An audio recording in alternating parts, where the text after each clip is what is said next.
Hey, Chef Ro here. Today I'm going to teach you how to make what many consider to be the national dish of the Philippines, chicken adobo. Sometimes it's pork, sometimes it's chicken, sometimes it's both. Basically, this is going to be meat that is cooked in soy sauce, vinegar, and water and seasonings until it's tender. So we're going to do a quick and easy adobo tonight. I'm only going to cook it for probably about 30 to 45 minutes until the meat is done.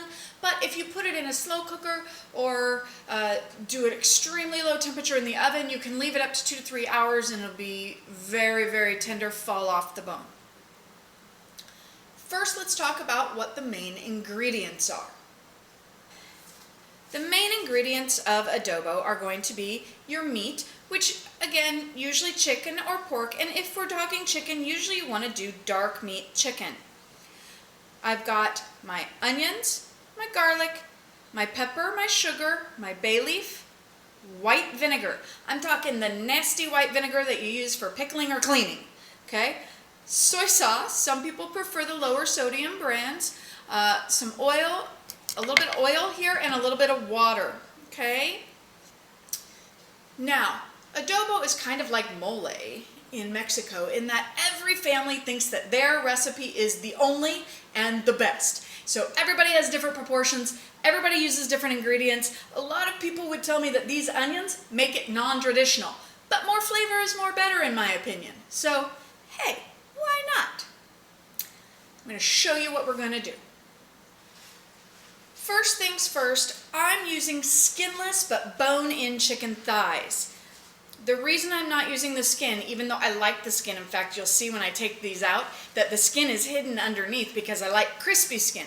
But I'm going to boil this for a long time, and so the skin will just get back to being soggy. So I took the skin off. I'm going to cook it separately for crispiness, okay? So what I'm going to do, though, is I need to pat the chicken dry. If you don't pat the chicken dry, it's not going to give you a nice sear. Be careful and use a very thick layer of paper towels because you don't want to touch that chicken.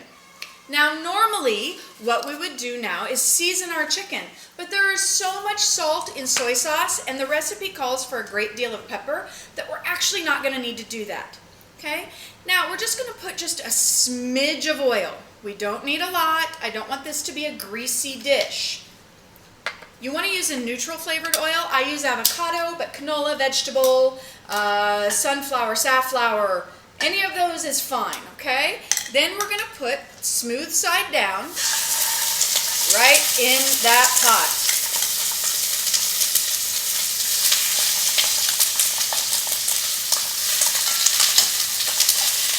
If you don't hear it sizzle, you're not doing it right. We're going to brown both sides of this chicken, and then we're going to remove it and put it on a plate or a lid to hold on to it. It's not going to be fully cooked when we pull it out of the pan. In a minute, come back and I'll show you what it's going to look like.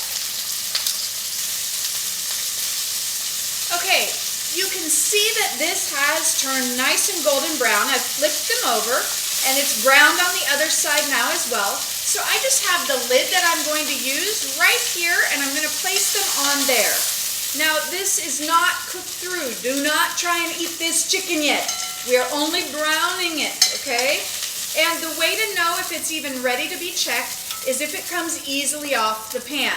If it is stuck in the pan, then you know it's not ready to move, okay?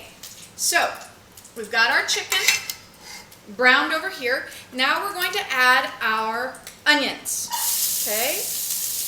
When you add these onions, there will be some water that naturally comes out of them, and I want you to use that to scrape anything off the bottom of the pan that you can. This is called fond, because I'm so fond of it. No, that's not why, but now you'll remember it, okay? So, it's actually French for base or bottom, and it's where all the flavor is. Now, I'm going to cook these onions until they are gently softened, or what we call translucent, or kind of see-through. Once I get there, I'll show you what we'll do next. You can see that my onions are a bit softened and almost see-through. this is what we're looking for. Now, I have not been stirring the entire time. Stirring is not cooking. It releases the heat into the air instead of letting it stay in the pan and do its job. So you only want to stir occasionally. And you can see there's still quite a bit of brown on the bottom of the pan. We're going to get that up in just a minute, but some of it has also come onto the onions, and it's going to give them a nice kind of caramelized flavor. So once your onions are ready, the garlic goes in next, but do not put that garlic in unless you've got all your liquids measured out, because you only get about 30 to 60 seconds with garlic before it starts to burn, and you need to be able to stop the cooking of the garlic immediately. So you're just going to stir it constantly. This is the one exception here. You're going to stir it constantly until you can really smell the garlic.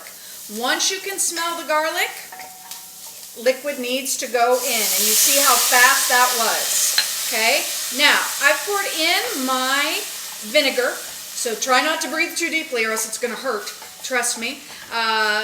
And do you see how I'm scraping that bottom of the pan just like this? That way I get all that fond, and all that flavor is now going to be in my sauce. Okay, so we're also going to add our soy sauce, our sugar, our pepper, and our bay leaf. And we're going to get that all nice and mixed in. And the reason this recipe calls for sugar and some don't, the ones that don't are assuming that you are using a Philippine soy sauce. And Philippine soy sauces are just slightly sweeter than Japanese soy sauces. Okay, now I'm going to take my chicken and put it right back in here. Okay. And you want to make sure and get all this juice. I know it's raw chicken, but it's going to keep cooking, I promise, okay? We're going to get all that juice in there. That's why I like to use the lid, because then when I put it back on there, the flavor is going to keep going into the pot. Now, we're going to add just enough water. That's why there's no real measurement here on the water. You're going to add just enough that the chicken is almost covered, okay? You want it about 3/4 of the way covered. Then you're going to bring this to a boil, down to a simmer, and then cook it until the chicken is cooked through. Once you've reduced it to a simmer, you want to make sure and put a lid on it. That way, the top of the chicken cooks just as easily as the bottom of the chicken. And some people even halfway through, are going to flip that chicken over just to make sure that the whole chicken leg or thigh or whatever part you're using gets fully cooked. If you are using white meat, please note that it may cook faster than your dark meat, so you might have to remove it earlier. Okay, so I'm going to bring this up to a boil, big bubbles, turn it all the way down to a simmer, little bubbles, put the lid on, cook it all the way through, and I'll show you how we finish it. Now, if you'll notice, I am using a different pair of tongs. Those other tongs touched raw meat, and no one ever remembers that that's happened, and they'll cross-contaminate.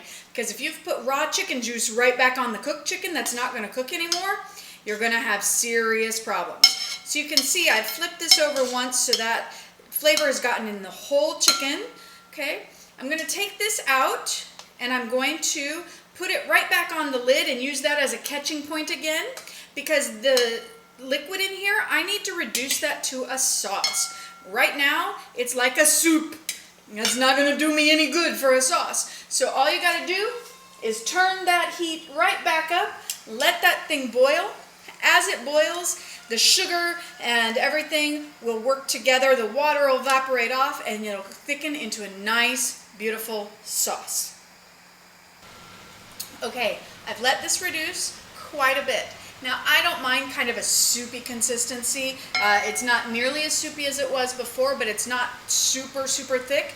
If you want it super thick and clingy, you can add a little bit of cornstarch slurry, which is cornstarch mixed with water, and you can bring that to a boil. You just want to make sure to cook it for a full 3 minutes so the starch flavor cooks out. But otherwise, you can use thickness just like I have here. One of the first things that we have to do is to find the bay leaf. You never, ever, ever want to let somebody accidentally get this bay leaf. If they eat it, it will tear their esophagus. No need for that.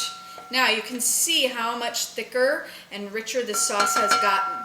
So what I'm going to do is I'm going to take my chicken, okay, these are my clean tongs, right, the cooked chicken tongs, and I'm just going to kind of give them a little swirl around in it so that they really get heated back up just a little bit and they get really nice and coated in that sauce, okay?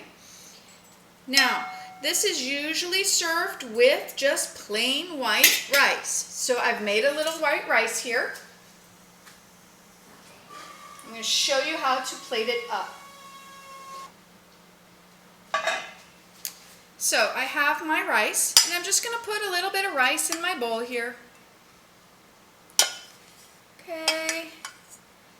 Then I'm going to put my chicken right on top.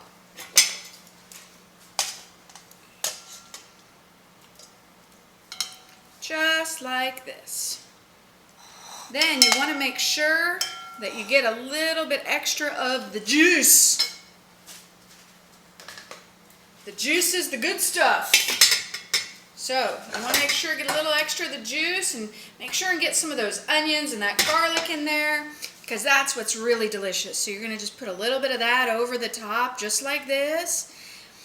If you want, you can use a little bit of sliced green onion tops to give it a little bit of color, or some people will even use sliced chilies. Okay, and then remember I told you I keep the chicken skin and I fried it up and made it crispy. So I'm going to put that just right on top like that. And here we have our chicken adobo. I hope you enjoyed learning how to make chicken adobo, and hopefully you'll be able to make it for your family and they can enjoy it too.